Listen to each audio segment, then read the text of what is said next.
जय श्री महाकाल। तनिष्ठा ज्योतिष परिवार में आप सभी का स्वागत है।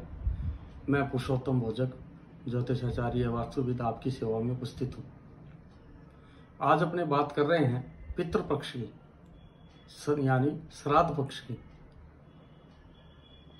अपने पूर्वजों के लिए परमात्मा ने 16 दिन दिए हैं पूरे वर्ष में, जो भाद्रपद की शुक्ल पक्ष की जो पूर्णिमा होती है उससे स्टार्ट होकर के आश्विन की जो कृष्ण पक्ष की अमावस्या है उन दिन तक 16 दिन बनते हैं। और ये 16 दिन अपने पूर्वजों यानी पितरों के निमित्त किए हुए हैं। तो सनातन धर्म में ऋषि मुनियों ने बताया है, परमात्मा ने के आदेश से, कि ये जो 16 दिन अपने पूर्वजों के निमित्त है, उन 16 दिनों में अपने यदि पूजा पाठ करते हैं पितरों के निमित्त, अपने पिता, परपिता, इन सब के लिए, पितामह के लिए, मातामह, परम मातामह के लिए, मतलब नाना नानी, वृद्ध नाना नानी, दादाजी, पिताजी, वृद्ध पिताजी, इन सब के लिए यदि अपने श्रद्धा से पूर्वजों के लिए श्राद्ध करते हैं तो आपको बहुत ही विशेष लाभ की प्राप्ति होती है। जिन भी घरों में अनावश्यक झगड़े, आपसी मनमुटाव, परिवार में सहमति नहीं बनना और अनेक प्रकार से कष्ट का अनुभव होता है, बीमारी घर पे है, पीछा नहीं छोड़ रही है, मांगलिक कार्य नहीं हो रहे हैं, तो इन सब के लिए अपने पितृदोष को ही देखते हैं कि आपके घर में पितृदोष है। पितृदोष की निवृत्ति के लिए ये जो 16 दिन का समय है, ये बहुत ही महत्वपूर्ण समय है। यदि आप अपने पूर्वजों को इन 16 दिन में बराबर याद करते हैं और उनको जल देते हैं नियमित रूप से, तो आपको बहुत ही लाभ की प्राप्ति होगी और आपका परिवार सुख में जीवन व्यतीत करेगा। मान्यता ऐसी है कि यदि पितरों को अपने 4 मिनट की पूजा, सिर्फ 4 मिनट, 16 दिन में प्रत्येक दिन 4 मिनट अपने पितरों को देते हैं तो भी अपना कल्याण हो सकता है। ज़्यादा समय आपके पास में नहीं है तो आप 4 मिनट तो दे ही सकते हैं, जो भी सुबह सुबह आप नित्यक्रम से निवृत्त होकर के और उसके तुरंत बात करते हैं। वो करने से ही आपको बहुत ही आश्चर्यजनक परिणाम मिलेंगे आपके जीवन में। आप मेरी बात मान के ये जो 16 दिन हैं, आप पितरों के निमित्त शरणागत होइए और उनकी पूजा कीजिए, खाली 4 मिनट प्रत्येक दिन। फिर देखिए मित्रों, आपका ये जो 1 वर्ष है उसमें आपको कैसी अनुभूति होती है। अगले वर्ष में परमात्मा की कृपा रही तो फिर मिलेंगे, तो अपना फीडबैक बताइएगा कि ये पूजा करने से कैसा रहा। तो आपको करना क्या है, मार्केट से एक भगवत गीता ले आएं, या आपके घर में है तो बहुत अच्छी है, गीता प्रेस गोरखपुर की ले आएं ताकि आप आसानी से समझ सकें। उसका जो 7वां अध्याय है उसका नियमित पाठ करना प्रारंभ कर दीजिए। करने की विधि वही है कि आप पितरों के निमित्त एक तेल का दीपक जलाएं और अपना नाम और गोत्र बोलें। फिर आपके जो पूर्वज हैं, गोत्र तो सेम ही रहेगा, पूर्वजों का नाम बोलें सभी का, हाथ में जल लेकर के। और आप ये प्रार्थना करें कि ये जो मैं 7वां अध्याय गीता, भगवत गीता के 7वें अध्याय का जो पाठ कर रहा हूं या कर रही हूं, इसका जो भी पुण्य फल है वो मेरे पूर्वजों को प्राप्त हो। और वो जल आप छोड़ दें दीपक के पास में। ये याद रखना आपको कि दीपक में तेल उतना ही डालें जितने में आपका पाठ पूर्ण हो जाए, ज्यादा भरने की आवश्यकता नहीं है, थोड़ा सा तेल डाल करके।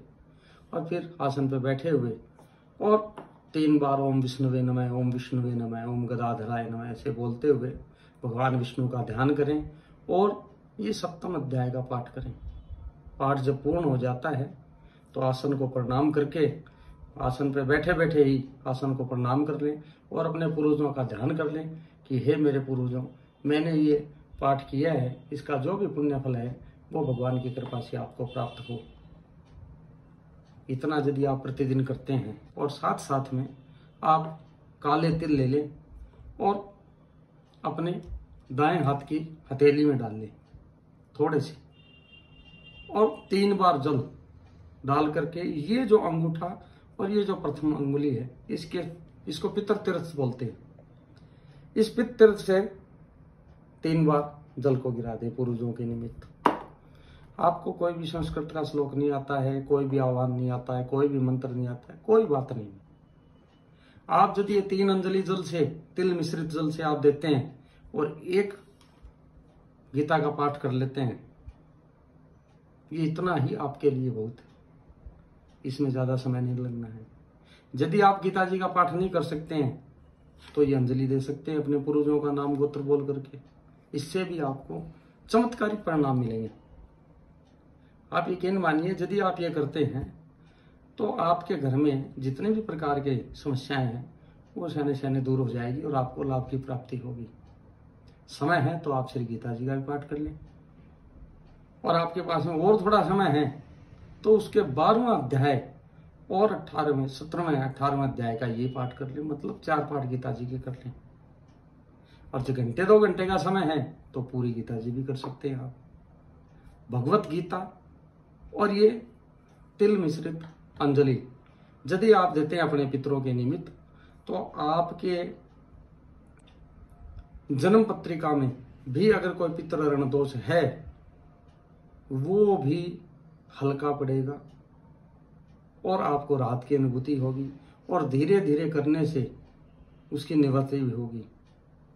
आपको कहीं कोई नहीं जाना है, अपने ही घर पे सारी चीजें हैं। इन सब को यदि आप करते हैं तो आपके लिए बहुत अच्छी बात रहेगी।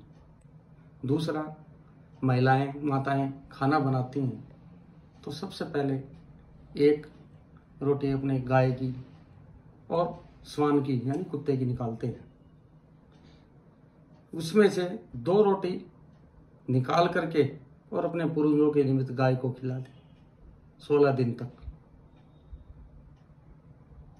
एक तुलसी का पत्ता डाल करके उनका ध्यान करके यदि आप इतना भी कर देते हैं तो आपके लिए बहुत ही आश्चर्यजनक परिणाम मिलेंगे। आपके घर में सुख समृद्धि का वातावरण रहेगा। जो समस्याएं चल रही है आपको पितृदोष से संबंधित वो सभी दूर हो जाएंगी।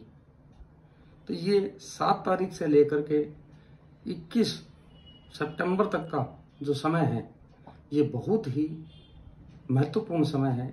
इस समय का यदि आप सदुपयोग करते हैं तो आपका जीवन सुखमय, आनंदित, सुदृढ़ और निरोग रहते हुए सुख शांति समृद्धि को प्राप्त होगा और पूरा 1 वर्ष आप आनंदित रहेंगे। देखिए, सबसे पहले अपने पूर्वजों का पूजन होना चाहिए, ऐसी सनातन परंपरा है। पितृ हैं तो पितरों का होना चाहिए, फिर कुल देवताओं का होना चाहिए, उसके बाद में इष्ट देवताओं का होना चाहिए। अपने करते क्या हैं कि खाटू श्याम जी जाके आएंगे, सालासर बालाजी जाके आएंगे, आपका जो कुल देवता है उसको नहीं पूजेंगे, उसको प्रणाम नहीं करेंगे, या जीवित आपके माता पिता हैं उनको प्रणाम नहीं करेंगे, बाहर जाएंगे। तो मित्रों, बाहर जाना अच्छी बात है, आप जाइए, लेकिन जो आपके घर में जो देवता हैं, आपके कुल के जो देवता हैं, आपके जो रीति रिवाज से आ रहे हैं, पीढ़ी दर पीढ़ी चलते आ रहे हैं, उनको प्रणाम करने का भी तो आपका दायित्व है। आप उनको प्रणाम नहीं करेंगे तो आपको फल कैसे मिलेगा, आप सुखी कैसे रह सकते हैं। ये बहुत ही कम शब्दों में मैं आपको विस्तृत जानकारी दे रहा हूं।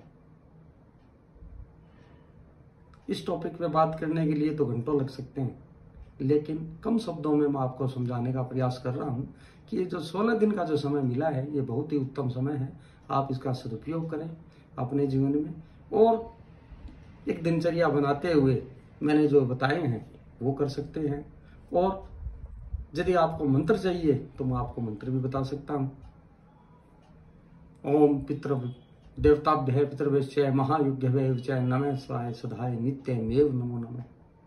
देवताभ्य पितृभ्य महायोग्यभ्य नमः स्वाय सदाय नित्यमेव नमो नमः। इस प्रकार से इस मंत्र का भी आप उच्चारण कर सकते हैं। ये नहीं आते हैं तो आपको पितृदेवताभ्यो नमः, ये ज्यादा लंबा हो जाएगा मंत्र, पितृदेवताभ्यो नमः, पितृदेवताभ्यो नमः। ये भी नहीं आता है तो ओम नमः शिवाय, ओम नमः शिवाय, इसकी भी माला कर सकते हैं। ये 16 दिन आप अपने पूर्वजों को दे करके देखिए, आने वाला 1 वर्ष आपके लिए बहुत ही बढ़िया रहेगा। आप मेरे चैनल पे नए हैं तो मेरे चैनल को सब्सक्राइब किया, और जो रेगुलर जुड़ रहे हैं वो भी लाइक करें, शेयर करें और बेल आइकन का बटन दबाएं। इसी आशा के साथ मुझे भी इजाज़त दीजिए। जय श्री महाकाल।